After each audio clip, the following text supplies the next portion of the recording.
শ্রেয়। প্রথমত হচ্ছে বিষাদ যুগ। একটু চিন্তা করুন, গীতার এই 18টি অধ্যায়ের প্রথম অধ্যায়টি কেন বিষাদ যুগ হয়েছে। এই প্রথম অধ্যায় থেকে সংক্ষিপ্ত করে একটু আলোচনা করছি। দেখুন, আমরা এখানে যারা সমাগত হয়ে আছি বা আমাদের সংসারে যারাই আছেন, আমরা এখানে কেউ বলতে পারবো না যে আমরা সুখে আছি। আমরা কেউ বলতে পারবো? আমাদের কারো জীবনে সুখ নেই। এই সংসারে, এই মানব জীবনে, এই পৃথিবীতে, এই সংসারী জীবনের কোনো সুখ নেই, কোনো আনন্দ নেই, শুধু দুঃখ, কষ্ট, বেদনা। এখন প্রশ্ন আসতে পারে যে এই যে সংসারটা আছে, এখানে আনন্দ নেই কেন? আমরা কেন এই সংসার থেকে এই পরমানন্দ, এই আনন্দটুকু আমরা পাচ্ছি না? বা কেনই বা আমাদের মধ্যে এই তৃপ্তিটুকু নাই? আমাদের যখন একটা চাওয়া পাওয়া শেষ হয়, তখন আরেকটি চাওয়া পাওয়ার জন্ম হয়।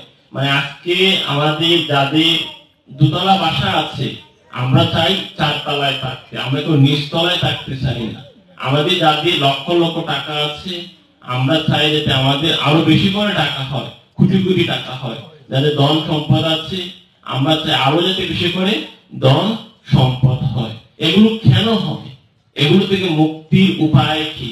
এই সকল কিছু শ্রীমদ্ ভগবত গীতায় পরমেশ্বর ভগবান শ্রীকৃষ্ণ অর্জুনকে উপলক্ষ করে, অর্জুনের মাধ্যমে আমাদের সকল মানব জীবদের কল্যাণার্থে তিনি বাণী প্রদান করেছেন। আজকে আমরা যত সময় পাবো এই বিষয়টুকু নিয়ে আমরা সকলে আলোচনা করব। তো ভক্তবৃন্দ, প্রথম কথা হচ্ছে এই সংসারে কেন দুঃখ কষ্ট আমরা ভোগ করছি। কিন্তু শুধু আমরা যে দুঃখ কষ্ট ভোগ করছি তা কিন্তু নয়। এই যে সুখটা আছে, এই যে পরম আনন্দটুকু রয়েছে, এই পরম আনন্দটুকু অনেকেই কিন্তু এটা অনুভব করছেন। আমরা এখানে সুখেও আছি, অনেকে আবার দুঃখেও আছি। সহজ কথায় বলতে গেলে কারা সুখে আছেন? যারা কৃষ্ণ পথে আছেন, যারা ধর্মের পথে আছেন, যারা সাধুর কথা মতো ওনাদের জীবন পরিচালিত করছেন, ওনারা সুখে আছেন, ওনারা পরম আনন্দে আছেন। আর আমাদের মতো যারা কৃষ্ণকে ভুলে গিয়েছি, যারা নিজেদের স্বরূপকে, নিজেদের পরিচয়কে ভুলে গিয়েছি, আমরা সুখে নাই। একদম সহজ করে বলতে গেলে যারা কৃষ্ণের কথা চিন্তা করেন, যারা কৃষ্ণের বিধানগুলো নিজের জীবনে পালন করছেন, যারা গীতার আদর্শে আছেন, যারা গুরু গৌরাঙ্গের সেবা করছেন, ওনারা সুখে আছেন, ওনারা শান্তিতে আছেন, ওনারা পরম আনন্দে আছেন। তার মানে আমরা বুঝতে পারলাম এই সংসারের মধ্যেই সুখ আছে, এই সংসারের মধ্যে দুঃখ আছে, এই সংসারের মধ্যে সুখী জীব আছে, দুঃখী জীব আছে। মানে সুখী মানুষও আছে, আবার দুঃখী মানুষও আছে।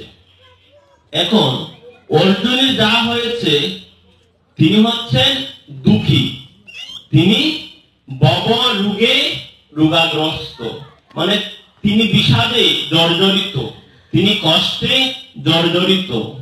এখন অর্জুনের কেন বিষাদ হয়েছিল? একদম সহজ কথায় বলতে গেলে অর্জুনের এই কারণেই বিষাদ হয়েছিল।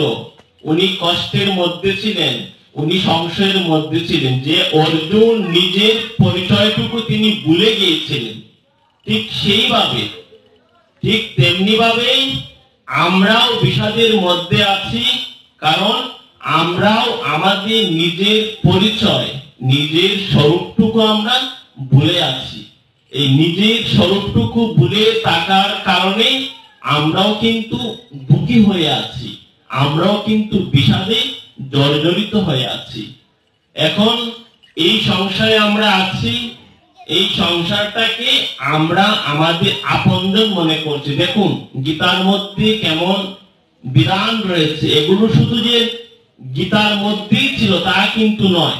এই গীতার প্রত্যেকটি তত্ত্ব কথা, গীতার প্রত্যেকটি শ্লোকের সাথে এই জীবনে প্রত্যেকটি বিষয়ের মিল রয়েছে। দেখুন, অর্জুন দুঃখী ছিলেন, অর্জুনের বিষাদ ছিল। কেন ছিল? অর্জুন ওনার স্বরূপ ভুলে গিয়েছিলেন, নিজের পরিচয় ভুলে গিয়েছিলেন। আমরাও এই সংসারে দুঃখের মধ্যে আছি, কষ্টের মধ্যে আছি। কেন আছি? আমরা আমাদের নিজেদের স্বরূপ, নিজেদের পরিচয়, কি করা উচিত, কি করা উচিত নয়, আমরা আমাদের নিত্য কর্ম সম্পর্কে অবগত নই। আমরা আমাদের নিজেদের কর্ম কি করা উচিত তা ভুলে গিয়েছি। অর্জুনও ভুলে গিয়েছেন, আমরাও ভুলে গিয়েছি। অর্জুনের মধ্যে আমাদের মধ্যে কোনো পার্থক্য নেই। অর্জুনের মন যেভাবে চঞ্চল ছিল, আমাদের প্রত্যেকের মন ঠিক সেইভাবেই চঞ্চল।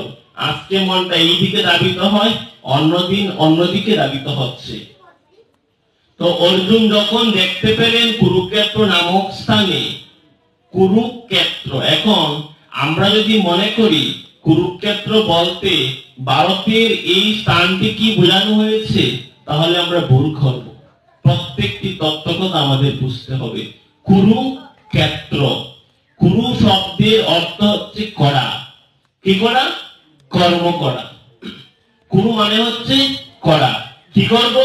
কর্ম করব। কি কর্ম করব সেটা আপনার উপর নির্ভর করে।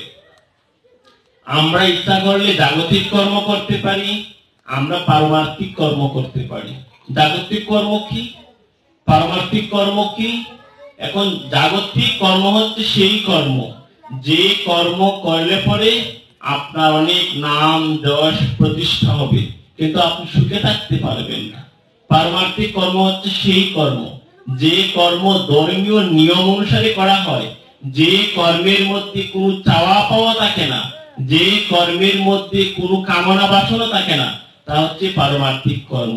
কর্ম হচ্ছে প্রধানত দুই প্রকার, এক হচ্ছে সকাম কর্ম আর এক হচ্ছে নিষ্কাম কর্ম।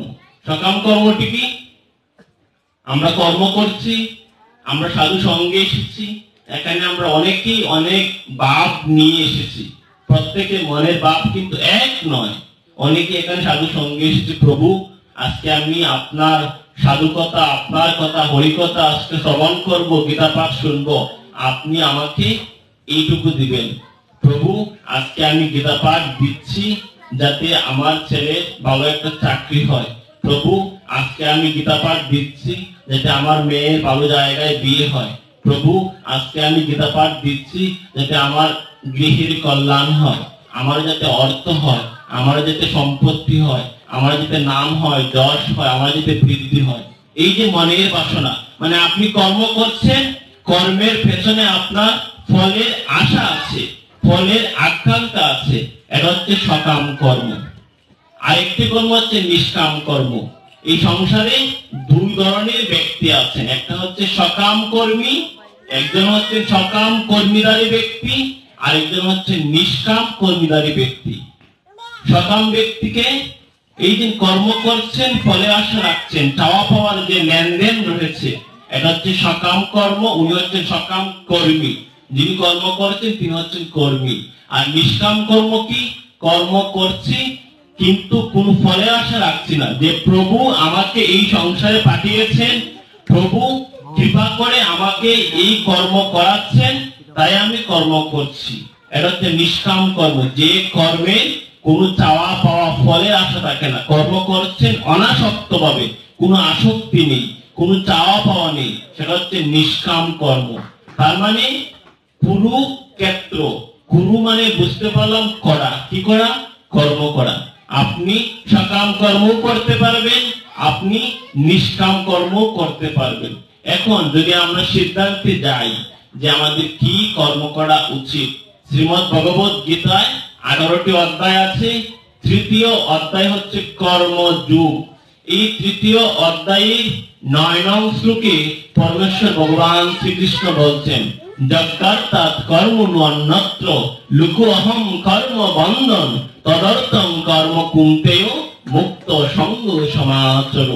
হে কুন্তি পুত্র অর্জুন, এই যে যজ্ঞ আছে না, এই যে কর্ম করছি, এই যে যজ্ঞ, নাম যজ্ঞ, গীতা যজ্ঞ, আমরা যা কিছুই করছি সকল কিছু ঈশ্বরের জন্য, বিষ্ণুর জন্য, কৃষ্ণের জন্যই কেবলমাত্র করা উচিত।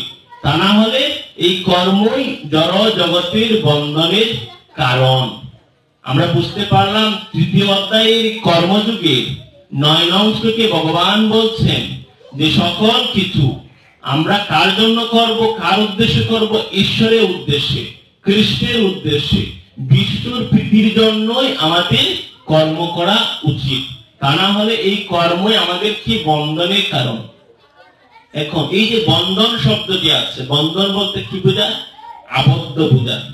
বন্ধনের কারণ একটা হচ্ছে মুক্ত, মানে মুখ্য লাভ, মুক্তি, চিরতরে শান্তি, অমরত্ব, চিন্ময় ধাম প্রাপ্ত হওয়া।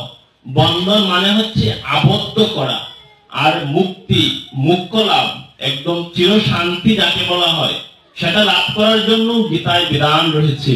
আস্তে আস্তে আলোচনায় যাচ্ছি। তো কুরু শব্দের অর্থ হচ্ছে করা। আপনি কি কর্ম করবেন? আপনি জগতের জন্য করবেন, সংসারের জন্য করবেন, না পারমার্থিক কর্ম করবেন? নিজের আত্ম তৃপ্তির জন্য, নিজের আত্মার শান্তির জন্য, নিজের আত্মার যে কর্ম করা উচিত তা করবেন, সেটা আপনাদের বিচার্য বিষয়। তো কুরু মানে হচ্ছে কর্ম করা। ক্ষেত্র মানে হচ্ছে কোন স্থান বোঝায়। ক্ষেত্র মানে হচ্ছে কোন স্থান। এখন আরেকটি ক্ষেত্র আছে। ক্ষেত্র শব্দের অর্থ যে শুধু স্থান তা কিন্তু না। শ্রীমদ্ ভগবদ গীতা একটি অধ্যায় হচ্ছে ক্ষেত্র ক্ষেত্রজ্ঞ বিভাগ যুগ। এই ক্ষেত্র ক্ষেত্রজ্ঞ বিভাগ যুগে পরমেশ্বর ভগবান শ্রীকৃষ্ণ বলছেন ক্ষেত্র কি? এই দেহটা হচ্ছে ক্ষেত্র, এবং যিনি এই দেহ সম্পর্কে জানেন তিনি হচ্ছেন ক্ষেত্রজ্ঞ। মানে যিনি এই দেহটাকে জানতে পারেন তিনি হচ্ছেন ক্ষেত্রজ্ঞ। এবং এই দেহটাকে কি বলা হয়? ক্ষেত্র, মানে জমি। আমাদের প্রত্যেকের জমি আছে, আমরা কৃষিকাজ করি। এই যে জমিটা আছে, জমিটা হচ্ছে ক্ষেত্র। এই দেহটাকেও জমির সাথে তুলনা করা হয়েছে। এখন প্রশ্ন করতে পারেন, দেহটা আবার কিভাবে জমি হয়? দেহটা তখনই জমি হবে এই দেহের মধ্যে, এই দেহ নামক জমির মধ্যে আমরা তখনই ভালো বীজ, আমরা তখনই ভালো ফল পাবো যখন এই দেহটাকে আমরা ভালো করে পরিচর্যা করতে পারবো, যখন আমরা ভালো করে দেহটাকে পরিবর্তন করতে পারবো, দেহের পরিষেবা করতে পারবো, দেহটাকে রক্ষা করতে পারবো, দেহটাকে পরিপুক্ত করতে পারবো, দেহটাকে মার্জন করতে পারবো।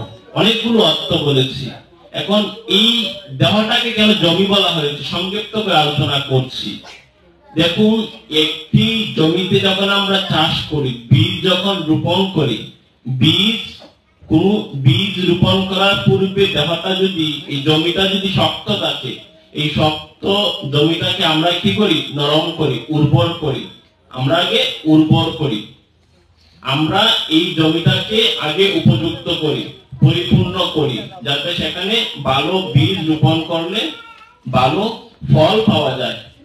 ঠিক সেইভাবে এই দেহ নামক জমির মধ্যে পরমেশ্বর ভগবান শ্রীকৃষ্ণ আছেন।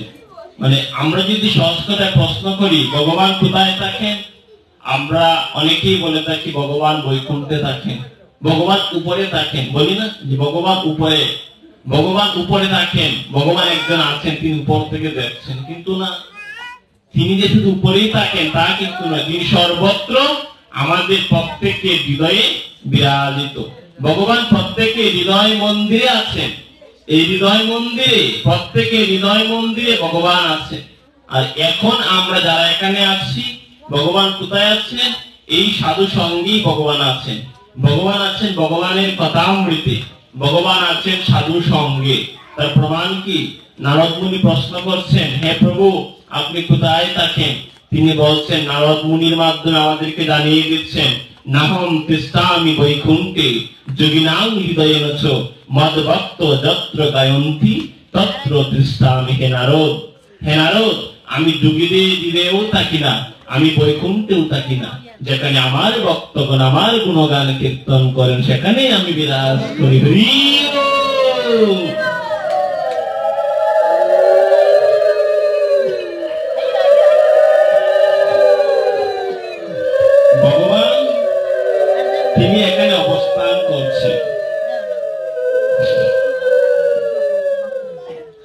যেহেতু ভগবান এখানে আছেন, আমাদের মনে কি প্রশ্ন আসতে পারে না, তাহলে আমরা কেন ভগবানকে দেখতে পাচ্ছি না?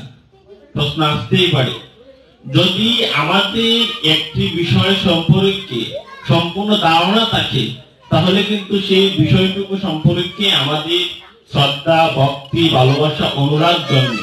এখন আপনি ধর্ম করছেন, আমরা ধর্ম করছি, বা আমরা যে কর্মই করি, যদি আমাদের এই কর্মটা সম্পর্কে ভালো ধারণা না থাকে, ভালো জানা না থাকে, যদি আমরা ভালো করে জানতে না পারি, এটার প্রতি আমাদের শ্রদ্ধা, ভক্তি, ভালোবাসা জন্মাবে না।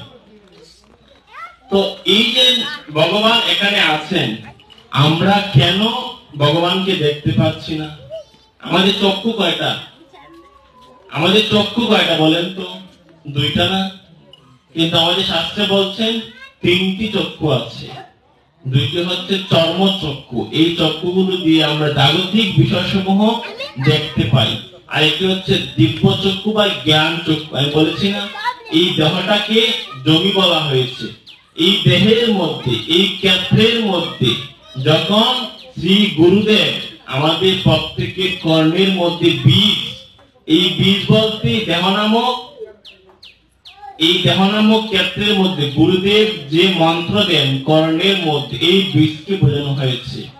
গুরুদেব যে মন্ত্র দেন, যে বীজ দেন, এই বীজ তখনই ফল দিবে, এই বীজ তখনই কার্যকর হবে যখন এই দেহটা একদম যথাযথ স্থানে থাকবে, যখন এই দেহটা একদম উপযুক্ত থাকবে। এই জমিটা, এই জমি থেকে আমরা তখনই ভালো ফসল পেতে পারবো যখন এই জমিটা একদম উপযুক্ত হবে ফলন করার জন্য। এই জমিটা যখন উপযুক্ত হবে, তখনই এই জমি থেকে আমরা ভালো ফল পাবো, ভালো জমিতে ভালো ফলন পাওয়া যাবে।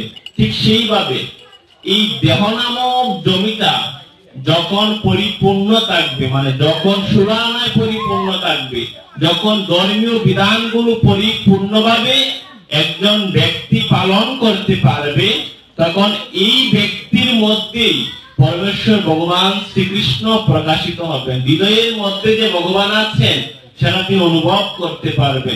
ভগবান শুধু এই মন্দিরেই থাকেন না, ভগবান প্রত্যেকের হৃদয় মন্দিরে, ভগবান প্রত্যেকের দেহ মন্দিরে বিরাজিত।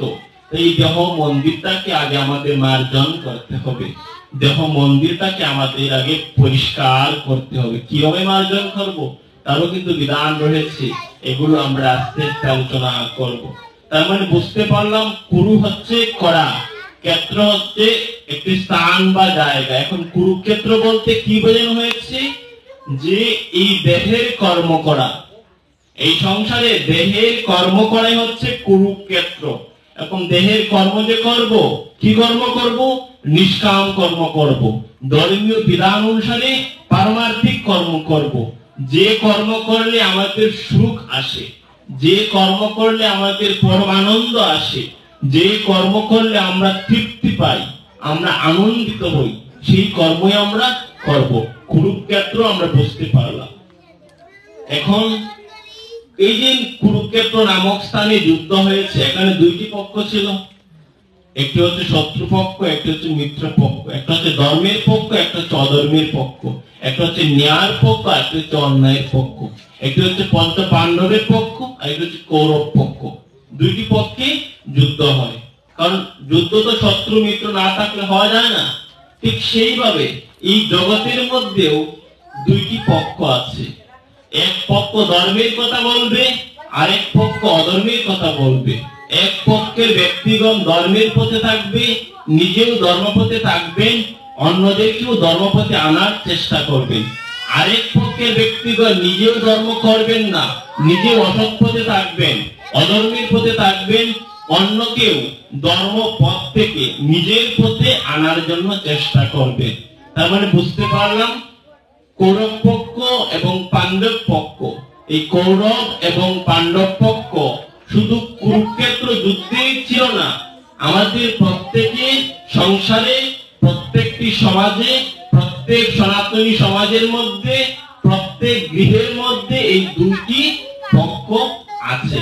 চিন্তা করে দেখবেন কিভাবে আছে। আমরা অনেকেই কংসের নাম শুনেছি, আমরা অনেকেই পুতনা রাক্ষসীর নাম শুনেছি, আমরা অনেকেই জটিলা কুটিলা নাম শুনেছি। এখন ওনাদের মাধ্যমে পরমেশ্বর ভগবান শ্রীকৃষ্ণ কি বুঝিয়েছেন যদি আমরা একটু আলোচনা করি। কংস তিনি ছিলেন অত্যাচারী, তিনি কৃষ্ণকে দর্শন করে তিনি কৃষ্ণকে চিনতে পারেন নাই। কৃষ্ণদেব সর্বশক্তিমান, তিনি যে ভগবান, এই কংস চিনতে পারেন নাই। চিনতে পেরেছেন? দুর্যোধন চিনতে পেরেছেন? দুর্যোধনও চিনতে পারেন নাই। জটিলা কুটিলা ওনারা কি করেছেন? রাধারানীকে কৃষ্ণ পথ থেকে যাতে কৃষ্ণকে না ভালোবাসেন বাধার সৃষ্টি করেছেন। জটিলা কুটিলা ওনারা হচ্ছেন আসরিক ভাবসম্পন্ন ব্যক্তি। পুতনা উনি কি করেছেন? কৃষ্ণকে মারার জন্য তিনি বেল ধারণ করেছেন। তিনি রাক্ষসী, কিন্তু তিনি এক মায়ের বেল ধারণ করে তিনি কৃষ্ণকে মারতে চেয়েছিলেন। এখন পুতনা মানে কি আমরা একটু সংক্ষিপ্ত করে আলোচনা করব। পুত মানে হচ্ছে পবিত্র। পুত শব্দের অর্থ হচ্ছে পবিত্র। পুতনা, এই যে না শব্দের অর্থ হচ্ছে পবিত্র নয়, পুতনা মানে হচ্ছে অপবিত্র। ঠিক সেইভাবে আমাদের প্রত্যেকের হৃদয় এখানে অপবিত্র। বলবেন কিভাবে অপবিত্র?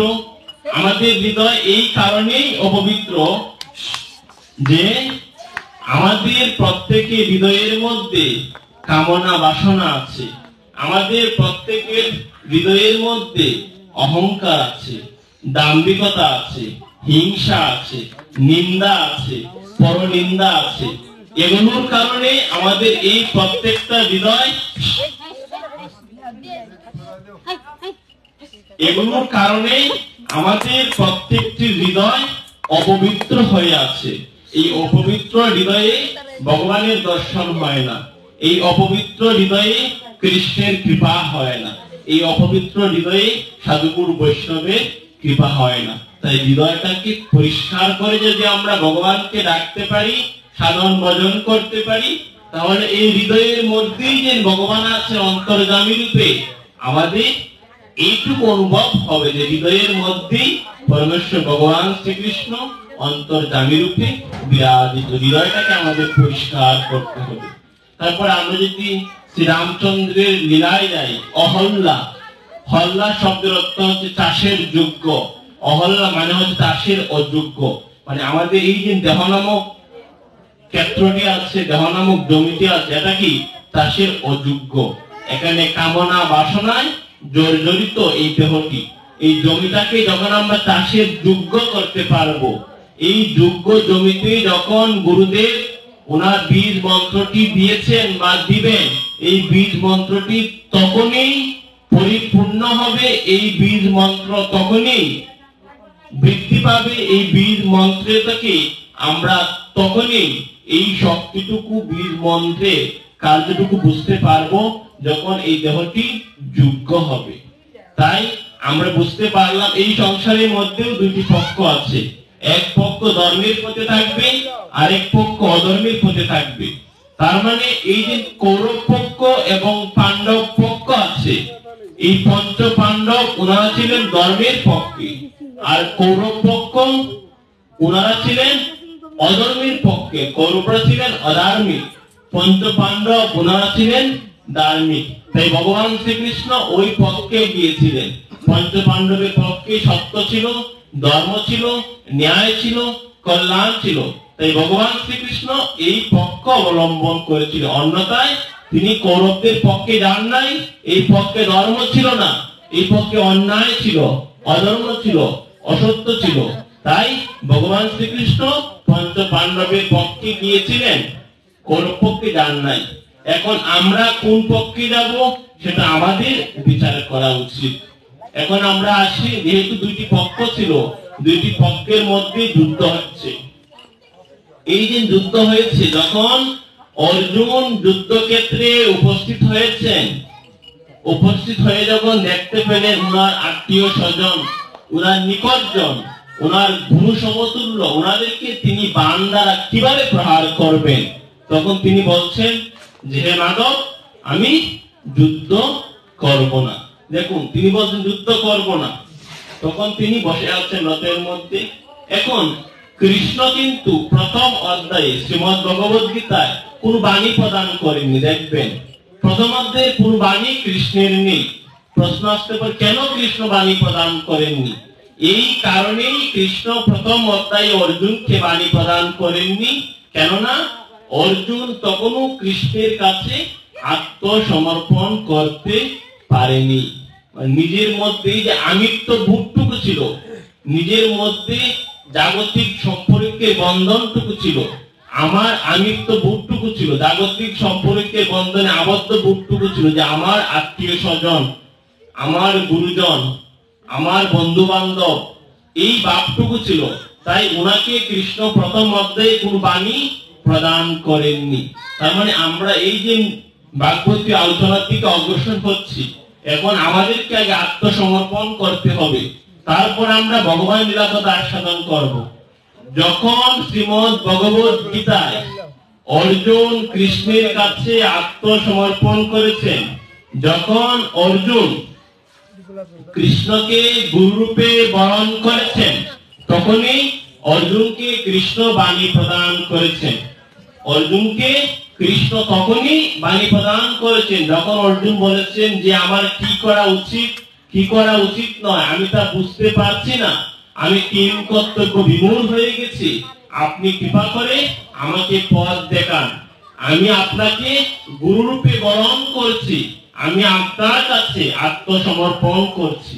এই যে বুকটুকু আছে, এই যে মনের ইচ্ছা, যখন তিনি আত্মসমর্পণ করেছেন তখনই কৃষ্ণ অর্জুনকে উপলক্ষ করে বাণী প্রদান করেছেন। তার মানে আমরা যদি আত্মসমর্পণ করি তাহলেই ভগবানের লীলা কথামৃত আমাদের হৃদয়ে অনুভব হবে, আমাদের হৃদয় মন্দির অনুভব হবে।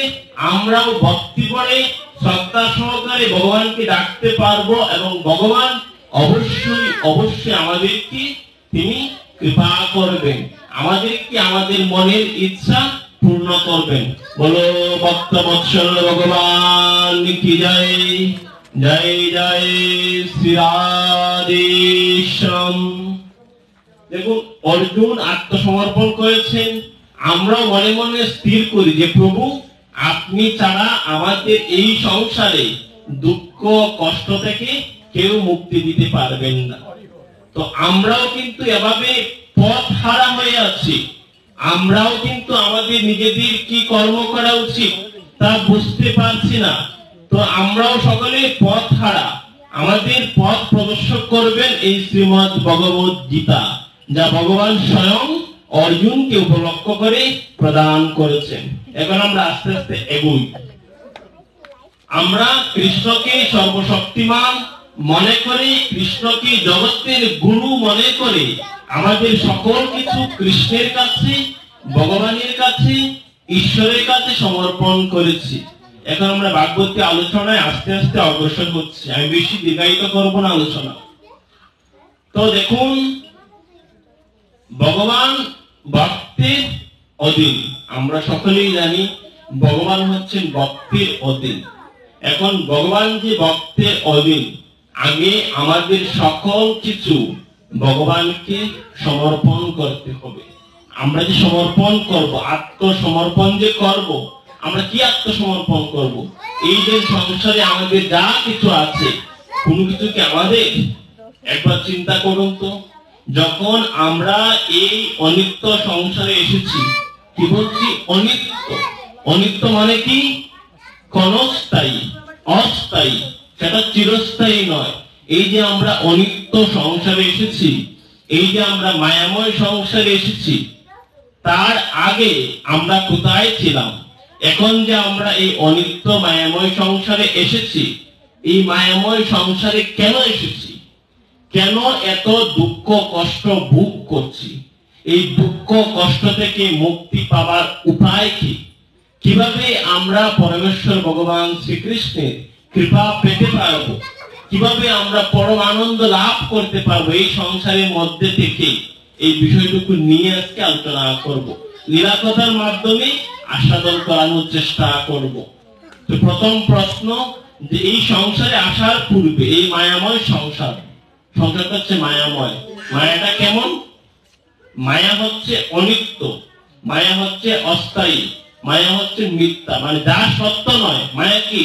সত্য নয়, মিথ্যা। কিন্তু আমরা সেটাকে সত্য বলে ভাবছি যে আমার পুত্র, আমার সংসার, আমার নয়, এগুলো কিন্তু আমার নয়, কিন্তু আমার আমার করে ভাবছি এবং আমার আমার করে এই সংসারের জন্য আমরা সারাটি জীবন দিয়ে দিচ্ছি না? এই সংসারের জন্য একদম জন্ম থেকে মৃত্যুর পূর্ব পর্যন্ত শক্তি দিয়ে, বুদ্ধি দিয়ে, জ্ঞান দিয়ে আমরা সংসারের জন্য দিচ্ছি, সংসারের জন্য করছি। কিন্তু পরিণামে সংসারের কাছ থেকে আমাদের কি আমরা পাচ্ছি, কি আমরা ভোগ করছি? ছোট্ট করে নারদমুনি উপাখ্যানটির মাধ্যমে বোঝানোর চেষ্টা করছে, একদম সংক্ষিপ্ত করে।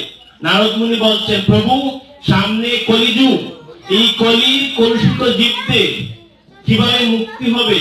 ওনারা মায়ার জালে আবদ্ধ হয়ে এতটাই নিয়োজিত থাকবেন যে কি করা ভালো, কি করা মন্দ, এগুলো ওনারা বুঝতে পারবেন না। ওনারা দিশেহারা হয়ে থাকবেন। প্রভু আমি আপনার মায়াটুকু একটু অনুভব করতে চাই। নারদমুনি বলছেন ওনার শ্রীহরিকে, ওনার প্রভুকে বলছেন, নারায়ণ প্রভুকে বলছেন, শ্রীহরি বলছেন, নারদমুনি চলো আমরা ঘুরতে বের হই। কয়েকদিন গত হওয়ার পর নারদমুনিকে সঙ্গে নিয়ে প্রভু গিয়েছেন, ঘুরতে বের হয়েছেন। তখন তিনি প্রভু বলছেন নারদমুনিকে যে নারদ আমি খুব তৃষ্ণার্ত, আমাকে জল এনে দাও। এই অরণ্যে গিয়েছেন, যাত্রা করছেন, জল কোথায় পাবেন? চারিদিকে এত অরণ্য, এত বৃক্ষ লতা, এদিকে কোনো নির্জন, সবসময় নির্জন স্থান, কোনো গ্রাম নেই, কোনো গৃহ নেই, জল কোথায় পাবেন? নারদমুনি বলছেন প্রভু আপনি একটু এই বৃক্ষের নিচে বিশ্রাম করুন, আমি আপনার জন্য জল আনছি। দেখুন প্রতিজ্ঞা করেছেন, নারদমুনি কথা দিয়েছেন, কি কথা? যে প্রভু আমি আপনার জন্য জল আনছি। এখন আমরাও ঠিক সেইভাবে নারদমুনির মতো ভগবানকে প্রতিজ্ঞা করে এই সংসারে এসেছি। কিভাবে? সপ্তম অধ্যায়ে ভগবান শ্রীকৃষ্ণ বলছেন আমরা যখন মাতৃগর্ভে ছিলাম, মাতৃগর্ভে থাকা অবস্থায় সপ্তম মাসে অষ্টম দিবসে আমাদের সাথে কৃষ্ণের দেখা হয়েছিল, মানে জীবাত্মা এবং পরমাত্মার দর্শন হয়েছিল, জীবাত্মা এবং পরমাত্মার কথোপকথন হয়েছিল যে প্রভু এই মায়াময়, এই দুঃখময়, এই অনিত্য সংসারে আমি যেতে চাই না। প্রভু বলছেন কেন যেতে চাও না? আমরা বলেছিলাম, আমরা প্রত্যেকে এখানে যারা আছে প্রত্যেকে কথা দিয়েছি, প্রত্যেকের সাথে কৃষ্ণের দর্শন হয়েছে, প্রত্যেকের সাথে পরমাত্মা রূপী কৃষ্ণ আমাদের সাথে কথোপকথন করেছেন। আমরা প্রতিজ্ঞা করেছি মাতৃগর্ভে যে প্রভু এই সংসারে এই কারণেই যেতে চাই না, এটা হচ্ছে অনিত্য, এখানে কোন সুখ নেই, দুঃখে কষ্টে এই সংসারটা ভরা। এই সংসারে গিয়ে এই সংসারে মানুষদের মায়ায় পড়ে আমি আপনাকে ভুলে যাই, আমি আপনাকে ডাকতে পারি না। প্রভু আমি পৃথিবীতে ভূমিষ্ঠ হব না, আমি এই জম্বুদ্বীপে যাব না, মানে মায়ার জগতে আমি যাব না। প্রভু বলছেন হে বৎস তুমি যদি এই সংসারে না যাও তাহলে তোমার কারণে তোমার মায়ের মৃত্যু হবে, তুমি তোমার মায়ের মৃত্যুর অপরাধী হবে, তোমাকে এই সংসারে যেতেই হবে। প্রভু আমি এই সংসারে যাব, কিন্তু আপনি প্রতিজ্ঞা করুন, আপনি এই কৃপাটুকু করুন যেন এই সংসারে গিয়েও আমি আপনার গুণগান কীর্তন করতে পারি, আপনাকে ডাকতে পারি, আপনার সেবা করতে পারি, সাধু সঙ্গ করতে পারি। তখন প্রভু বলেছিলেন এই জম্বুদ্বীপে এই মায়াময় সংসারে আমি সদা সর্বদা বিরোচন করি। কেন বিরোচন করেন? সাধুকে, ভক্তকে, বৈষ্ণবকে কৃপা করার জন্য, আমাদের মতো অদমদেরকে কৃপা করার জন্য, করুণা করার জন্য, আশীর্বাদ করানোর জন্য, যে আমরা যে ভগবানকে কথা দিয়েছিলাম এই কথাটুকু স্মরণ করানোর জন্য তিনি সদা সর্বদা বিরাজ করেন। কিভাবে বিরাজ করেন? সাধুর মাধ্যমে বিরাজ করেন, ভক্তির মাধ্যমে বিরাজ করেন, বৈষ্ণবের মাধ্যমে বিরাজ করেন, গুরুদেবের মাধ্যমে তিনি সদা সর্বদা বিরাজ করেন। তার মানে উনারা এই কারণে সাধু হয়ে এই জম্বুদ্বীপে এই মায়ার সংসারে উনারা ঘুরছেন। কেন ঘুরছেন? আমাদেরকে আমাদের যে প্রতিজ্ঞার কথাটুকু আছে এই প্রতিজ্ঞাটুকু স্মরণ করানোর জন্য সাধুগুরু বৈষ্ণব ওনারা সদা সর্বদা বিবেচন করছেন যে আমাদেরকে যাতে একটু করুণা করতে পারেন, আমরা যাতে ভগবানের যে কথা দিয়েছিলাম, ভগবানকে দেওয়া কথা একটু স্মরণ আমরা করতে পারি। এই যে সাধু সঙ্গ করছে, সাধু সঙ্গে আসলে ভগবানকে একটু ডাকার ইচ্ছা হয়, গীতা পাঠ শুনলে ভগবানের কথা মনে হয়। কিন্তু এই সাধু সঙ্গ থেকে যখন আমরা সংসারে যাই তখন এই সাধুর কথা এই সাধুর সঙ্গে আমরা রেখে দিই। সাধু বলছেন সাধু সঙ্গে এই সাধুর কথাগুলো নিজের জীবনে আচরণ করতে পারি না, সাধুর কথাগুলো নিজের জীবনে প্রয়োগ করতে পারি না, তাই আমাদের দুঃখ কষ্ট মোচন হয় না।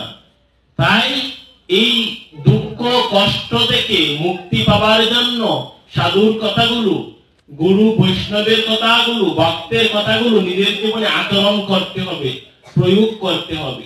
দেখুন আমাদের ধর্মীয় বিধানগুলো যখন আমরা পালন করব, ধর্মীয় বিধানগুলো পালন করলে আমরা সুস্থ থাকব, আমাদের মধ্যে শান্তি থাকবে, আমাদের মধ্যে সুখ পরম আনন্দ অনুভব হবে।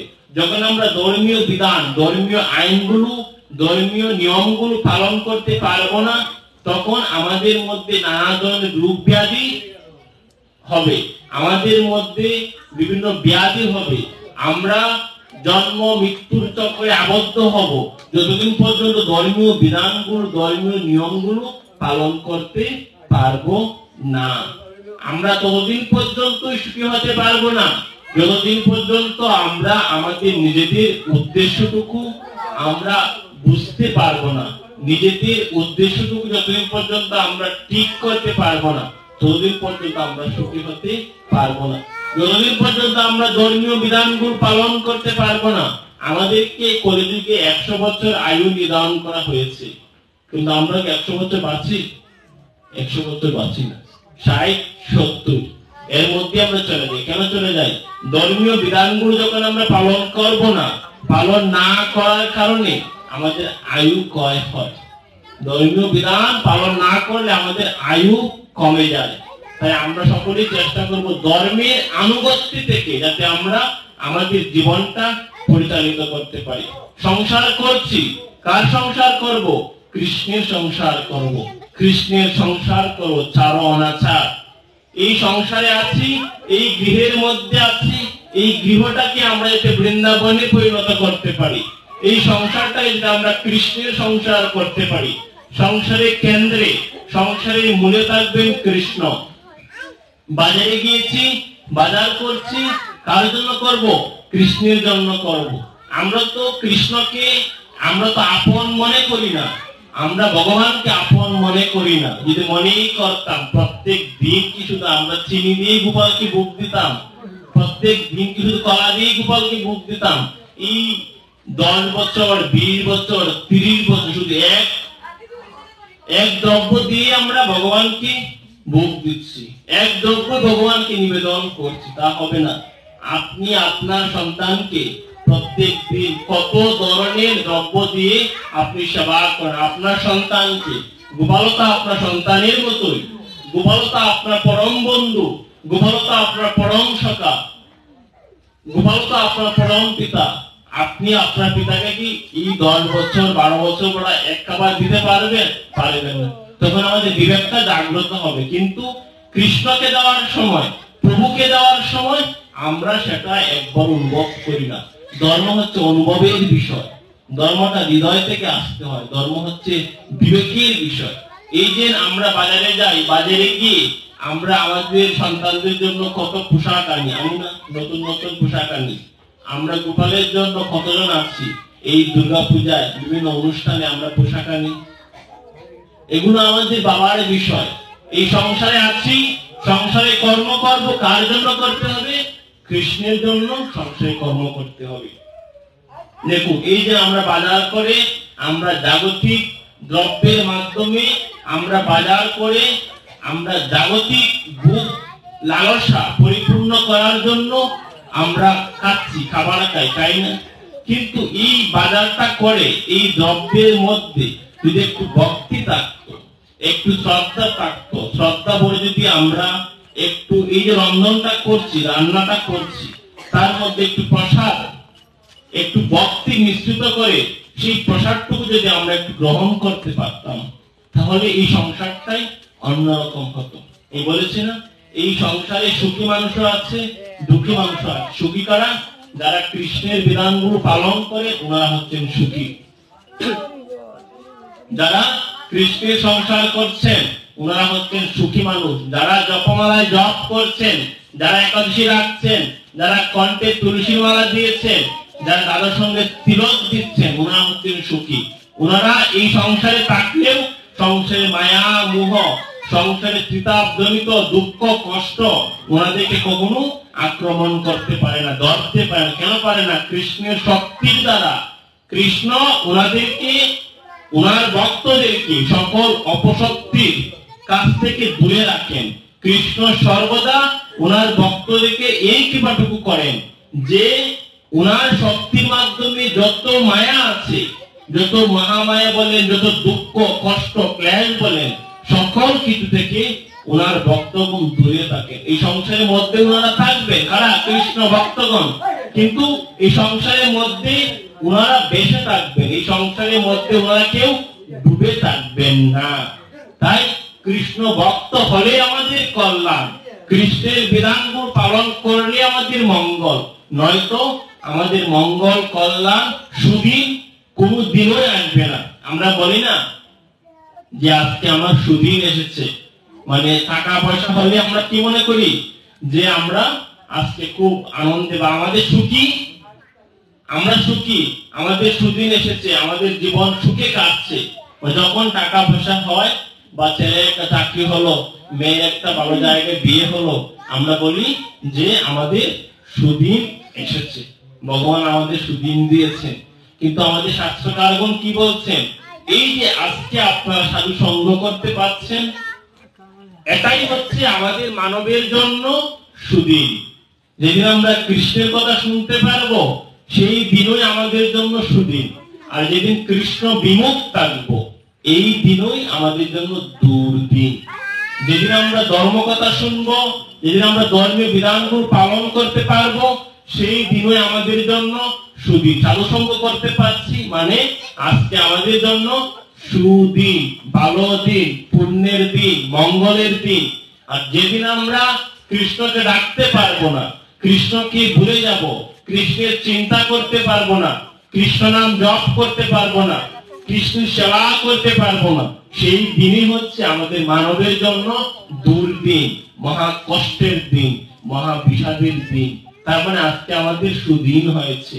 যেহেতু সাধু সঙ্গে এসেছি, এমন কিছু নিয়ে যান যাতে আমাদের পরিবর্তন হয়। সনাতনী সমাজে পরিবর্তন দরকার।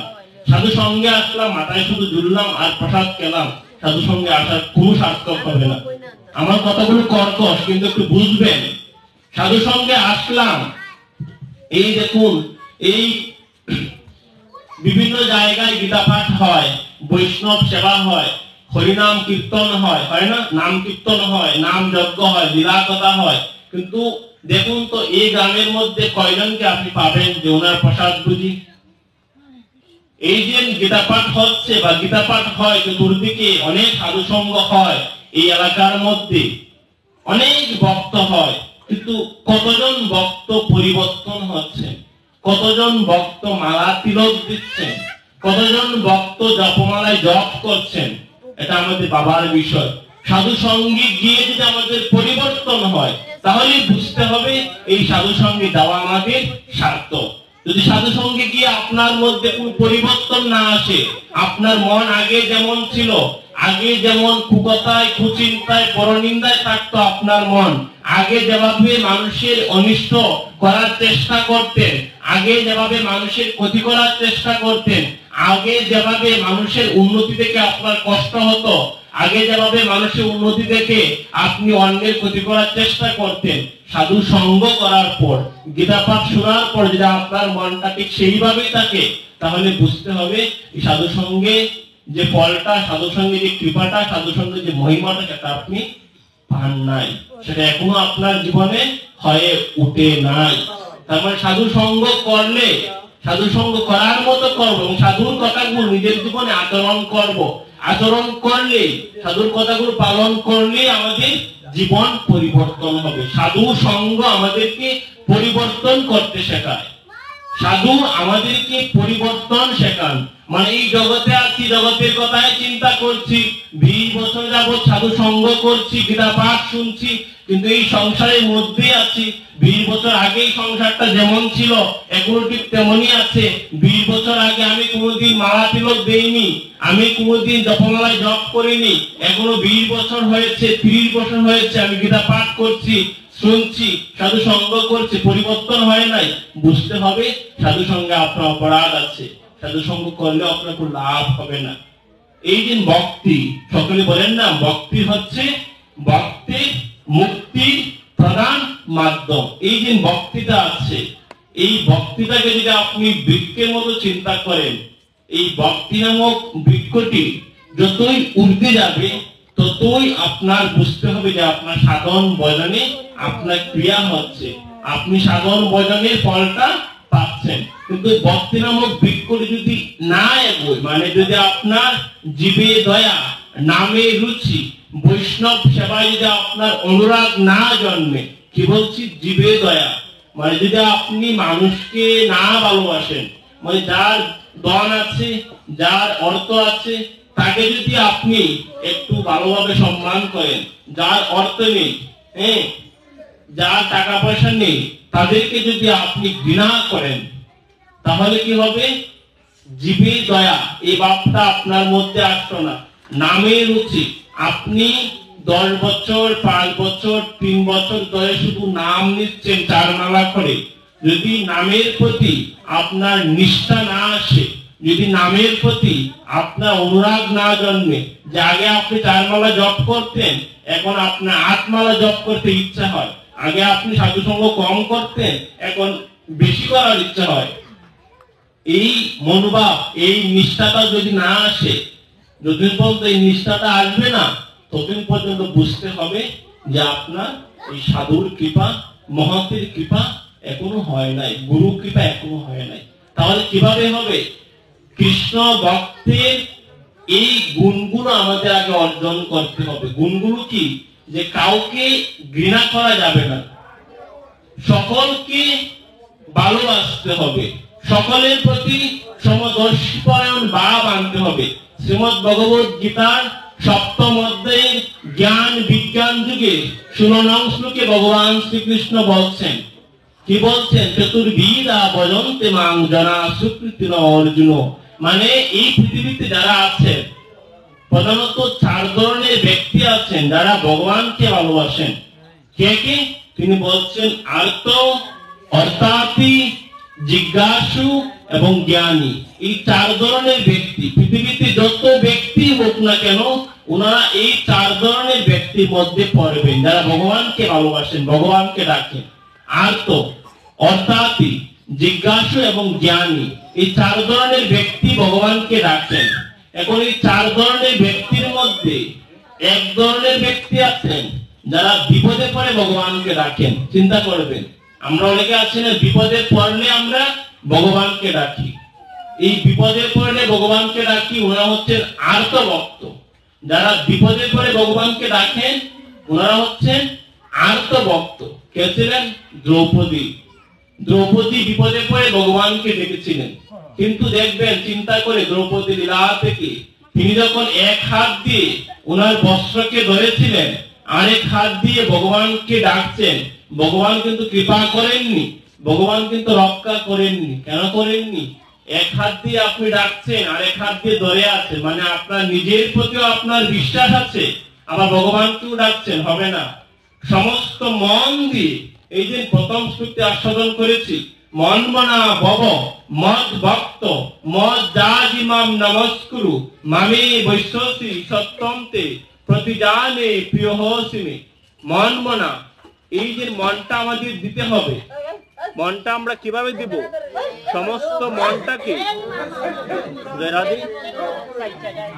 এই যে আমরা মনটা দিব, মন মনা, সমস্ত মনটা ভগবানকে দেওয়ার কথা ভগবান বলছেন। হরি বল। সমস্ত মন ভগবানকে দেওয়ার কথা ভগবান বলছেন। মন মনা, অর্ধেক ভগবানকে দিলাম, অর্ধেক রেখে দিলাম। আজকে ভগবানকে ডাকলাম, 2 দিন পর ভগবানকে ডাকলাম না, বিপদে পড়লাম, বিপদ নাশিনী আমরা বিভিন্ন দেবদেবীকে ডাকলাম, হবে না। মন মনা মানে আমাদের এই সমস্ত মন, মন কয়টা? একটা।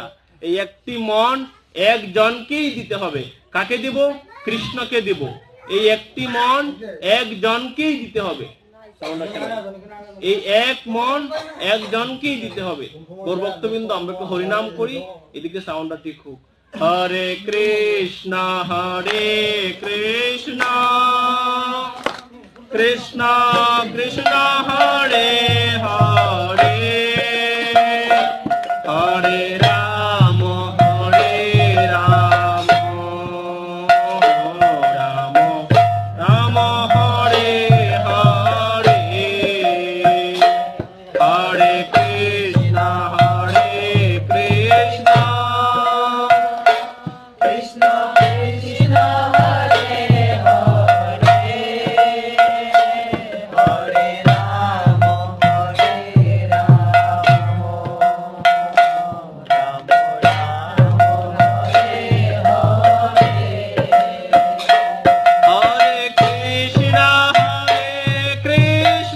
হরে কৃষ্ণ কৃষ্ণ কৃষ্ণ হরে হরে হরে রাম রাম রাম হরে হরে হরে কৃষ্ণ কৃষ্ণ কৃষ্ণ হরে হরে হরে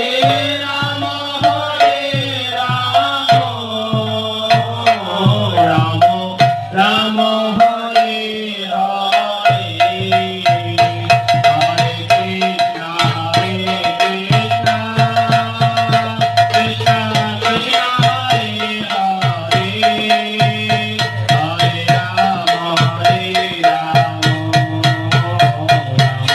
রাম হরে হরে হরে কৃষ্ণ কৃষ্ণ কৃষ্ণ কৃষ্ণ হরে হরে হরে রাম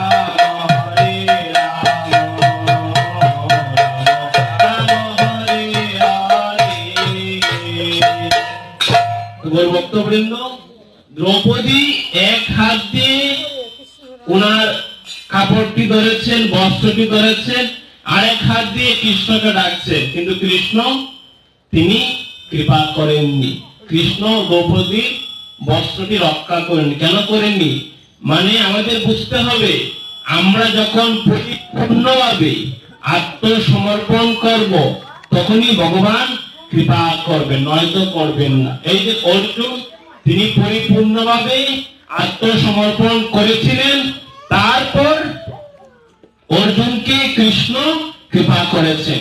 তার মানে আর্ত ভক্ত হচ্ছেন দ্রৌপদী। এক হাত দিয়ে নয়, 2 হাত দিয়ে এমন ভাবে আত্মসমর্পণ করতে হবে, এমন ভাবে ডাকতে হবে যে ভগবান যাতে কৃপা না করে পারেন না। মানে কায় মন বাক্যে হৃদয় থেকে, একদম অন্তরে অন্তঃস্থল থেকে যে আমরা ডাকতে পারি যে প্রভু, এই সংসারে এই জগতে আপনি ছাড়া আমাদের আর কেউ নেই, তাহলে উনি অবশ্যই অবশ্যই আমাদেরকে কৃপা করবেন। আর্ত ভক্ত মানে আমরা এখানে অনেকে আছি বিপদে পড়ে ডাকি, ওনারা হচ্ছে আর্ত ভক্ত, অর্থাৎই ভক্ত। মানে যারা চাওয়া পাওয়া কামনা বাসনা কোনো কিছু লাভ করার জন্য ভগবানকে ডাকেন, মনের বাসনা পরিপূর্ণ করার জন্য, ওনারা হচ্ছেন অর্থাৎই ভক্ত। আর জিজ্ঞাসু ভক্ত, যারা জানার মাধ্যমে ভগবানকে ডাকেন, মানে জ্ঞানের মাধ্যমে, অনেক কিছু জানার মাধ্যমে, উনি হচ্ছেন জিজ্ঞাসু। অর্জুন হচ্ছেন জিজ্ঞাসু ভক্ত, অনেক কিছু জানার মাধ্যমে কৃষ্ণকে লাভ করেছেন। অম্বা হচ্ছেন অর্থাৎই ভক্ত।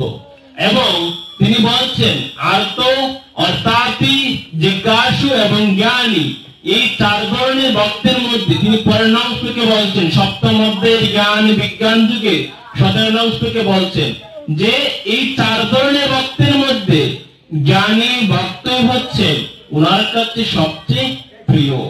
এখন জ্ঞানী ভক্তের যদি একটি প্রধান লক্ষণ বলি, জ্ঞানী ভক্তের একটি প্রধান লক্ষণ হচ্ছে তিনি সদা সর্বদা সুখে দুঃখে, মানে অপমানে, শীতে গরমে তিনি সদা সর্বদা ভগবানকে ভালোবাসেন।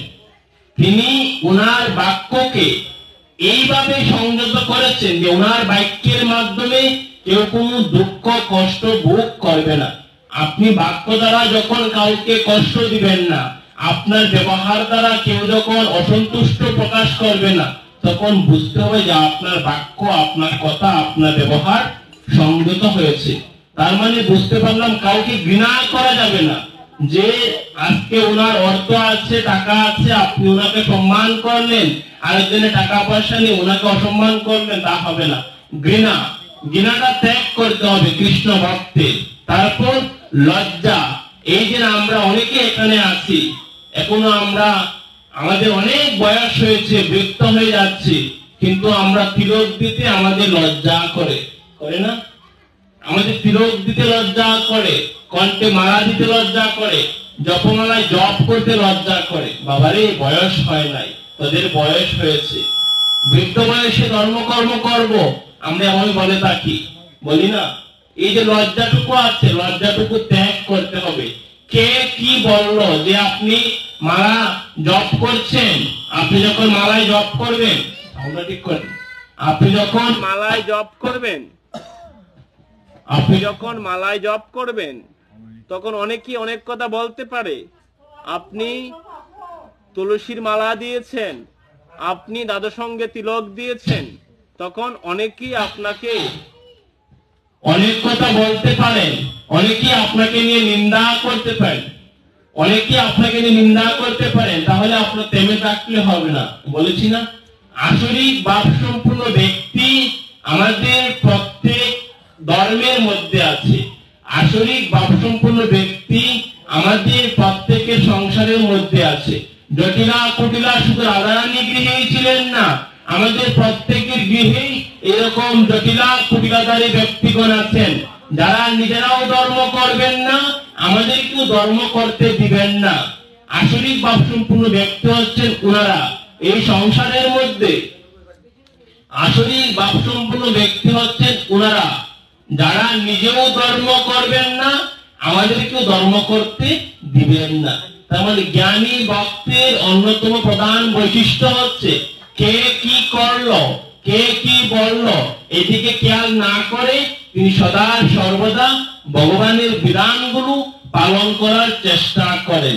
তার মানে আমাদের এখন সময় এসেছে যাতে আমরা এই সময় থেকে এই সাধুর সঙ্গে বসে প্রতিজ্ঞা করতে পারি যে প্রভু, এই পৃথিবীতে যতদিন বেঁচে থাকবো, আজ থেকে যতদিন এই পৃথিবীতে থাকবো, ততদিন পর্যন্ত আপনার বিধানগুলো মেনে চলবো, আপনাকে ডেকে প্রত্যেকটা দিন অতিবাহিত করব।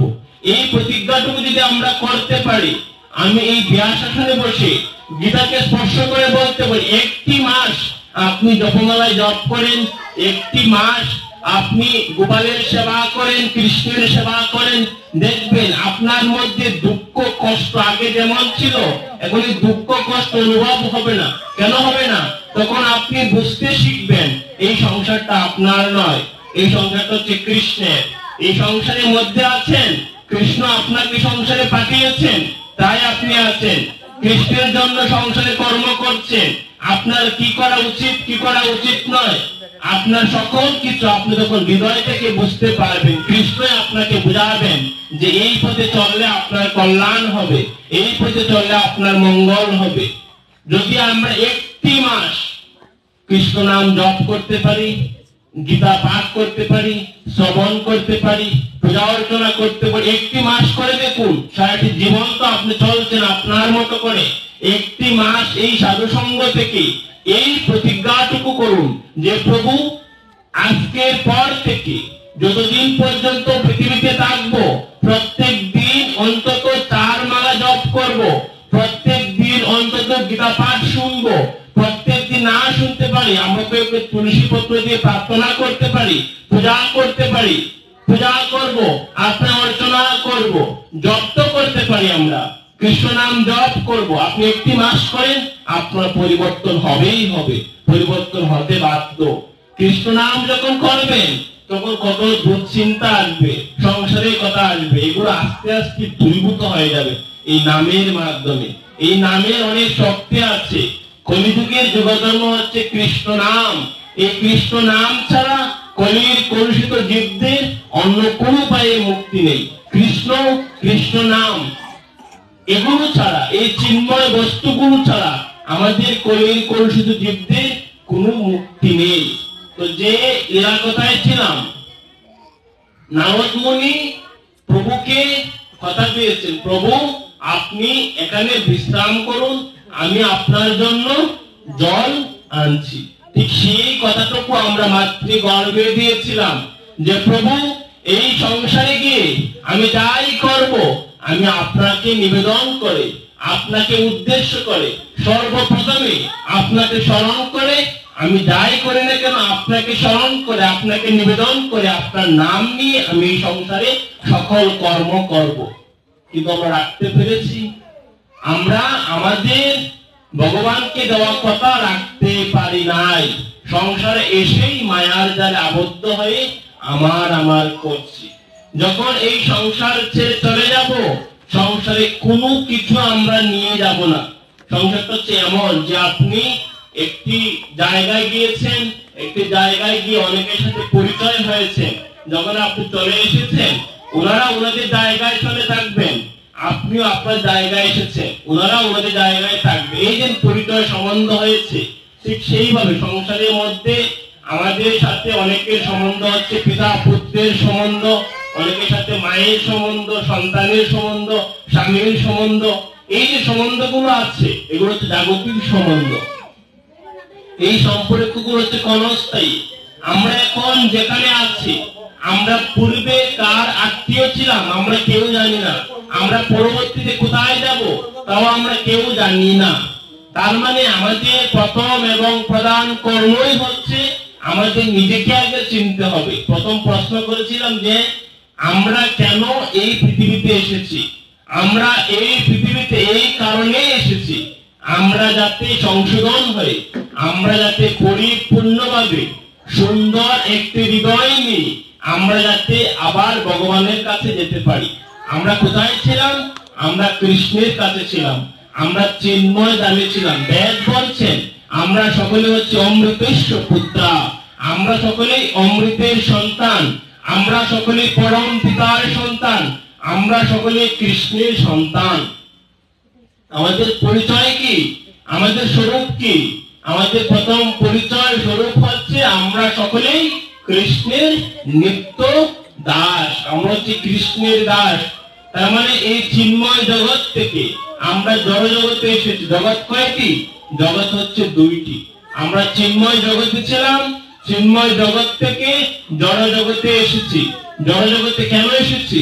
চিন্ময় জগতে যে ক্রিয়াগুলো হয়, এই চিন্ময় জগতের বিপরীত ক্রিয়াগুলো হয় জড় জগতে। এই জড় জগতে দেখবেন কামনা, বাসনা, চাওয়া পাওয়ার, আকাঙ্ক্ষা, হিংসা, বিদ্বেষ, মানে এখানে ভক্তি লেশ মাত্র নেই। নিজেও ধর্ম করছেন না, অন্য কেউ ধর্ম করতে বাধা দিচ্ছেন। কিন্তু চিন্ময় জগৎ, কৃষ্ণের জগৎ, কৃষ্ণ যেখানে থাকেন, আমরা যেখানে ছিলাম, আমাদের নিজস্ব স্থায়ী ঠিকানা কৃষ্ণের ধামে যাওয়া। আমাদের প্রত্যেকের একমাত্র উদ্দেশ্য কৃষ্ণের কাছে যাওয়া। এই কৃষ্ণের ধামটা হচ্ছে চিন্ময়, আর এটা হচ্ছে জাগতিক জগৎ, এটা হচ্ছে জেলখানা। কৃষ্ণের কাছে আমরা সবাই ছিলাম। এই কৃষ্ণের ধামে অন্যতম প্রধান বৈশিষ্ট্য হচ্ছে ওনারা সকলেই সেবা করেন, ওনারা সকলেই ভগবানের অর্চনা করেন, ভগবানের বন্দনা করেন। এখন এই একটি সংসারের মধ্যে এক পিতার যদি 4-5 সন্তান থাকেন, 4-5টি সন্তান একরকম হয় না। এক এক সন্তান এক একটা বৈশিষ্ট্য লাভ করে।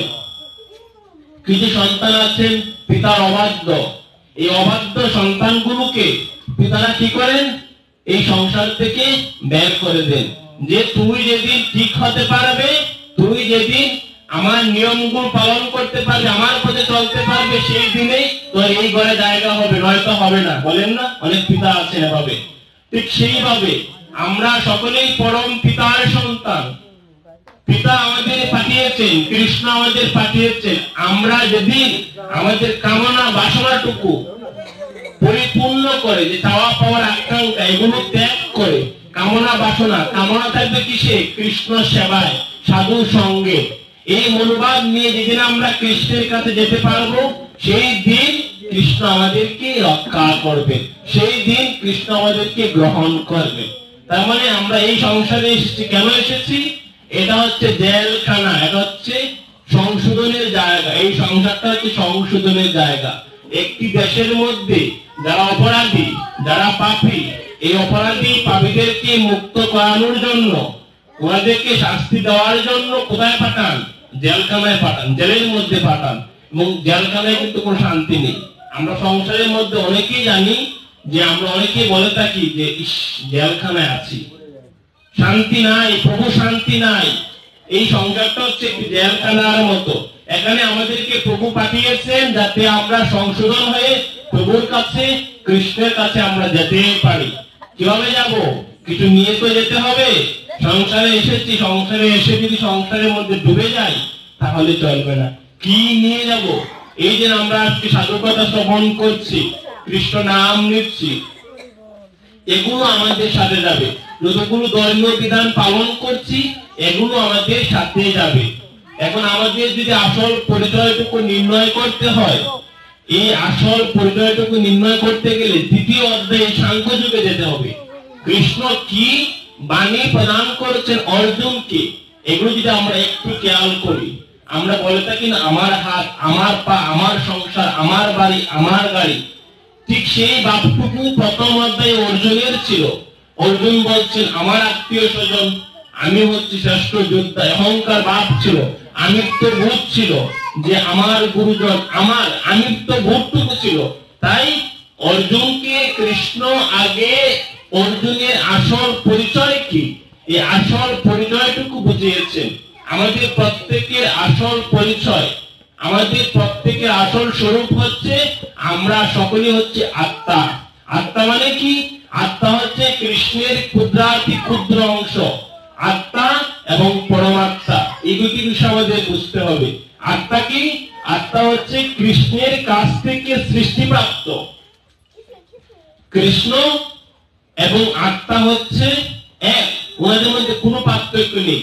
আত্মা হচ্ছে ক্ষুদ্র, কৃষ্ণের ক্ষুদ্র অংশ হচ্ছে আত্মা। আমাদের অনেক উপনিষদ রয়েছে, তার মধ্যে একটি হচ্ছে শ্বেতাসত্তর উপনিষদ। এই শ্বেতাসত্তর উপনিষদে বর্ণনা করা হয়েছে আত্মার আয়তন। এই যে একটি চুল আছে না আমাদের, এই চুলের যে অগ্রভাগটি আছে, চুলের যে মাথাটি আছে, এই চুলের অগ্রভাগে 10,000 ভাগের 1 ভাগ হচ্ছে আত্মার আয়তন। দেখো এই চুল, এই চুলের অগ্রভাগের 10,000, 1,000 নয়, 10,000 ভাগে 1 ভাগ হচ্ছে আত্মার আয়তন। তার মানে আত্মা হচ্ছে ক্ষুদ্র। আত্মা কি? আত্মা হচ্ছে ক্ষুদ্র। কৃষ্ণ তিনি হচ্ছেন পরমাত্মা। পরমাত্মা কি? পূর্ণ। আত্মা হচ্ছে ক্ষুদ্র, পরমাত্মা হচ্ছে পূর্ণ। আত্মা কোথায় থেকে এসেছে? কৃষ্ণের কাছ থেকে এসেছে। ক্ষুদ্র এবং পূর্ণ। এখন যারা ক্ষুদ্র, ক্ষুদ্রের কাজ কি? যারা সমাজে শক্তিশালী, যারা পরিপূর্ণ, যাদের অর্থ আছে, যারা দাস, তাদের কাজ কি? যিনি প্রভু, যিনি মালিক, ওনার সেবা করা। ঠিক সেইভাবে আত্মা হচ্ছে ক্ষুদ্র, আত্মা হচ্ছে অংশ। পূর্ণকে? কৃষ্ণ হচ্ছেন পূর্ণ, আত্মা হচ্ছেন অংশ। এই অংশের কাজ হচ্ছে পূর্ণের সেবা করা।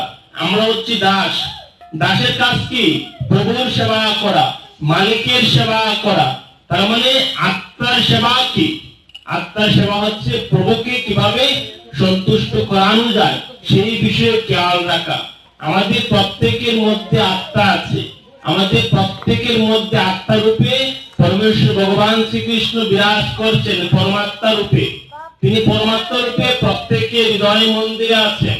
এখন এই যে আত্মা আছে, আত্মার কাবার আছে, আত্মার কর্ম আছে, আত্মার ধর্ম আছে, আত্মা কিসে সন্তুষ্ট হয় এগুলো আমাদের শাস্ত্রে বর্ণনা করা হয়েছে। এত বিষয় বোঝার প্রয়োজন নেই। মূল বিষয় হচ্ছে আত্মার ধর্মই হচ্ছে সেবা করা। আত্মার ধর্ম কি? সেবা করা। আত্মার কর্ম কি? সেবা করা। কার সেবা করা? কৃষ্ণের সেবা করা, পূর্ণের সেবা করা, ভগবানের সেবা করা, সাধুগুরু বৈষ্ণবের সেবা করা। আমরা বুঝতে পারলাম আমাদের করতে হবে আত্মার কাবার কি। এই যে আমরা আজকে কৃষ্ণ প্রসাদ মানে কৃষ্ণের কথা, কৃষ্ণের গুণগান কীর্তন করছি, শ্রবণ করছি, কৃষ্ণ প্রসাদ খাচ্ছি, হরিনাম শ্রবণ করছি, হরিনাম নেই, সাধু সঙ্গ করি, এগুলো হচ্ছে আত্মার কাবার। যেদিন সাধু সঙ্গ করবেন, যদি ওই সাধু সঙ্গে আপনার আনন্দ আসে, যদি আপনি তৃপ্তি পান, তাহলে বুঝতে হবে যে সাধু সঙ্গে এসে আপনার সার্থক হয়েছে। আজকে সাধু সঙ্গে এসেছি, যেটা পাঠ শুনেছি, ভালো লেগেছে, আনন্দ লাগছে, আরো এগোতে হবে। সাধন ভজনে এগোনোর জন্য গুরু কৃপা, ভক্তের কৃপা, মহতের কৃপা ছাড়া সম্ভব নয়। আমরা কৃষ্ণকে দুইটি ভাবে জানতে পারি। এক হচ্ছে শাস্ত্র অধ্যয়ন করে, আর এক হচ্ছে তিনি যদি কৃপা করেন। এখন তিনি যে কৃপা করবেন, কিভাবে কৃপা করবেন? কৃপা হচ্ছে অন্ধের মতো। কৃপা তখনই হবে যখন কোন সাধুগুরু বৈষ্ণব ওই ব্যক্তি করে আচরণ করে ওনারা কৃষ্ণকে জাগ্রত করেছেন। কৃষ্ণ সাধুগুরু বৈষ্ণবের মাধ্যমে আমাদের জগৎকে কৃপা করেন। কি কৃপা করে? যাতে আমাদের কৃষ্ণ পথে, কৃষ্ণ মতে, আমাদের কৃষ্ণের প্রতি আমাদের অনুরাগ জন্মে, কৃষ্ণের প্রতি যাতে আমাদের ভালোবাসা জন্মে। কান্ডারি হচ্ছেন শ্রী গুরুদেব, এবং গুরুদেবকে যাতে আমরা কখনো কোনোদিনও মনুষ্য জ্ঞানে, মনুষ্য বুদ্ধিতে, যে আমিও যেভাবে খাবার খাচ্ছি, আমিও যেভাবে নিদ্রায় যাচ্ছি, আমাদের মধ্যে গুরুদেব হচ্ছেন সাধারণ মানুষ, আমরা যাতে এই ভুলটুকু না করি। গুরুদেবকে যাতে আমরা মনুষ্য ভাবনায় আমরা যাতে না আনি। গুরুদেব হচ্ছেন সাক্ষাৎ ভগবানের প্রতিনিধি। গুরুদেব হচ্ছেন ভগবানের প্রতিনিধি। শ্রীমদ ভাগবতের একাদশে আমরা যাতে অবজ্ঞা না করি। অবজ্ঞা করলে আমরা গুরুচরণে অপরাধী হব। গুরুদেব যদি আমাদের কোনো ব্যবহারের কারণে, আমাদের কোনো আচরণের কারণে কষ্ট পান, যদি আমাদের কারণে রাগান্বিত হন, রুষ্ট হন, তাহলে আমাদের কোনো দিন কৃষ্ণ পথে, কৃষ্ণ মতে আমাদের গতি হবে না। কৃষ্ণের বিধানে আমরা চলতে পারবো না। সর্বদা চেষ্টা করব গুরুদেবকে প্রসন্নতার মাধ্যমে যাতে আমরা ভগবানকে ডাকতে পারি, ভগবানের গুণগান কীর্তন করতে পারি। আলোচনা বেশি দীর্ঘায়িত করব না। নারদ মুনি গিয়েছেন জলের জন্য, গৃহে গিয়েছে যেভাবে নারীর মুখে আবদ্ধ হয়ে আছে, আমরা ঠিক সেইভাবে পতি পত্নীর প্রতি, পত্নী পতির প্রতি, সন্তান হয়ে পিতার প্রতি, পিতা হয়ে সন্তানের প্রতি আমরা বিভিন্ন মুখে আবদ্ধ হয়ে আছি। এই মায়াময় মোহময় সংসার থেকে মুক্তির একমাত্র পথি হচ্ছে কৃষ্ণ নাম। কৃষ্ণ নাম ছাড়া, কৃষ্ণের গুণগান কীর্তন ছাড়া এই কলুষিত জীবদের অন্য কোন বুঝতে পারবো। আমাদের প্রত্যেক দিনের পরম আনন্দ আমরা অনুভব করতে পারবো যদি আমরা প্রত্যেক দিন ভগবানের বিধানগুলো পালন করতে পারি। প্রত্যেক দিন প্রত্যেকটি গৃহে যদি কৃষ্ণ নাম হয়, ভগবানের অমৃতময় দিব্য নাম হয়, তাহলে আমরা এই সংসারটাকে বৃন্দাবনে পরিণত করতে পারবো। অনেক দীর্ঘ সময় ধরে আপনারা বসে আছেন, আলোচনা বেশি দীর্ঘ, কৃষ্ণকে দিব। যদি আমাদের কারো কথা চিন্তা করতে হয়, যদি আমাদেরকে ভালোবাসতে হয়, কৃষ্ণকে যাতে আমরা ভালোবাসতে পারি মৃত্যুর আগ পর্যন্ত, যাতে আমরা কৃষ্ণকে সঙ্গে নিয়ে হরে কৃষ্ণ মহামন্ত্র প্রত্যেক দিন জপ করে আমরা আমাদের জীবনটা অতিবাহিত করতে পারি, এই প্রার্থনা আপনাদের সকলের শ্রীচরণ কমলে রেখে ভুল ত্রুটি করে থাকি নিরগুণে অপরাধীকে মার্জনা করবেন। এবং কৃপা রাখবেন যেন জন্মে জন্মে এভাবে আপনাদের মতো সাধুগুরু বৈষ্ণবের চরণধুলি সাধু সঙ্গ ভক্ত সঙ্গ করে এই অদম্য জীবনকে অতিবাহিত করতে পারি। আপনাদের সকলের জয় হোক। আমরা এখন অমৃতময় দিব্য কৃষ্ণ নাম গীতার নামগুলো উচ্চারণের মাধ্যমে আজকে এই ভাগবতীয় আলোচনার বিশ্রাম টানছি। হরে কৃষ্ণ কৃষ্ণ কৃষ্ণ হরে হরে, হরে রাম রাম রাম হরে হরে।